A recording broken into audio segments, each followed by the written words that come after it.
nkubwiye ko umuzungu umwe nta gisirikare afite yigeze kuyobora ibihugu byinshi bya Afurika, wabyemera?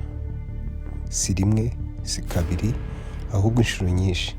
Ntiyagarukiraga kugira ijambo muri guverinoma gusa, niwe wari ufite ububasha nyabwo inyuma yayo. Nta matora, nta demokarasi, umuntu umwe gusa agenzura ibintu byose mu ibanga. Iyi ni inkuru ya Bob Denard, umuntu bise umwami wa kudeta. Bob Denard ntiyari perezida, ntiyari n'umunyafurika, yari umusirikare w'umwuga uhembwa, umufaransa ujya kurwanaho yishyuwe. Ariko mu kavuyo kaje nyuma y'ubwigenge bwa Afurika, igihe ibihugu bishya byari bikigerageza kwiyubaka, abantu nkawe ntibari abarwanyi gusa, nibo bagenzuraga uwatsinze cyangwa utsinda, nibo bagenzuraga uwategeka. Kandi Denard yabaye umwe mu bantu bateye ubwoba cyane muri iyo si. Yanyuraga mu bice by'intambara n'igicucu, nta bendera, nta kwiyemeza ku gihugu, nta gihugu, ahubwo amahirwe wenda. Yagiye mu bihugu nka Congo na Angola, arwana mu ntambara abantu benshi batari banasobanukiwe cyangwa bari batarasobanukirwa. Ibyo byose atari ku bw'ubwisanzure, atari ku bwa ideoloji, ahubwo ku bw'ububasha, amafaranga n'inyungu. Hanyuma abona ikintu kinini kurushaho, igihugu gito cy'ibirwa giherereye ku nkombe y'uburasirazuba bwa Afurika, aricyo bita Comoros. Cyari igihugu gishya mu bwigenge, kitizewe, cyorohewe guhungabanywa, aho ubutegetsi bwashoboraga gufatwa niba ufite ubutwari buhagije. Mu 1975 Denard yafashije guhirika ubutegetsi. Ako kanya umunyamahanga agira uruhare mu kugena ahazaza h'igihugu, hanyuma aragenda. Ariko ntiyari arangije.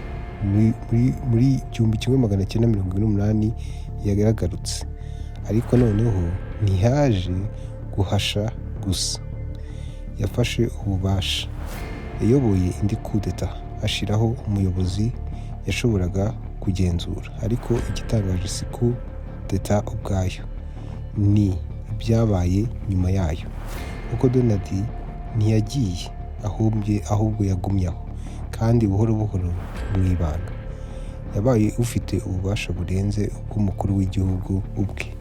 Yagenzuraga abasirikare barinda perezida, yagenzuraga ingabo zirinda ubutegetsi.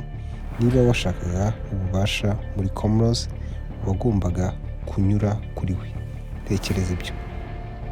Umunyamabanga uyobora igihugu inyuma y'amarido, nta matora, nta guhitwamo n'abaturage, ariko mu by'ukuri niwe wafataga ibyemezo, kandi yagenzuraga ubutegetsi gusa, yarabuhinduraga ndetse akabuhindura ubuzima bwe.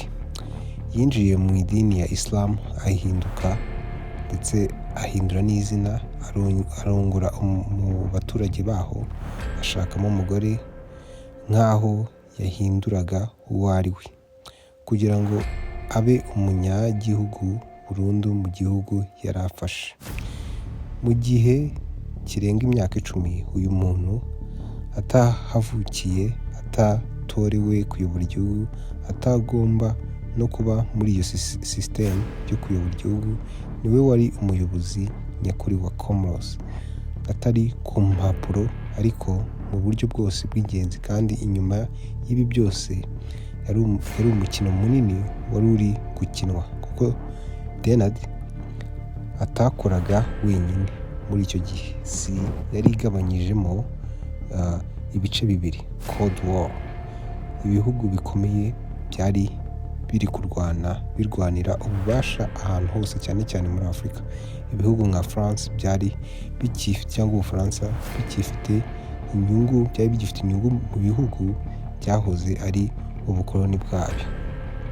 Kandi abantu nka Denard bakoreraga mu bwihisho, bakora ibyo leta zitashobora gukora cyangwa zitashoboraga kuvuga ku mugaragaro. Bahirikaga abayobozi bagashyiraho abo bashaka, bakaguma bagenzura ibintu nta kimenyetso basize. Denad yabaye igikoresho cy'iyo ntambara itagaragara, umuntu washoboraga guhindura guverinoma atigeze aba umuyobozi ku mugaragaro. Ariko ububasha nk'ubwo ntibumara igihe kirekire. 1995 yagerageje kubikora nanone, igihugu kimwe uburyo bumwe, indi coup d'etat, ariko noneho hari hahindutse ibintu. Isi yari yahindutse kandi sisitemu yari yarigeze kumuhira iramurwanya. None Ubufaransa iki gihe bwarahagobotse, bwohereza ingabo zidasanzwe, kandi ako kanya umuntu wari umaze imyaka 10 ategeka arahirikwa, ariwe Denad arafatwa. Icyo gihe kiba iherezo rye ry'ububasha ndetse n'ubutegetsi muri Afurika. Bob Denad ntiyarwanye muri Afurika gusa, ahubwo yaranayihinduye.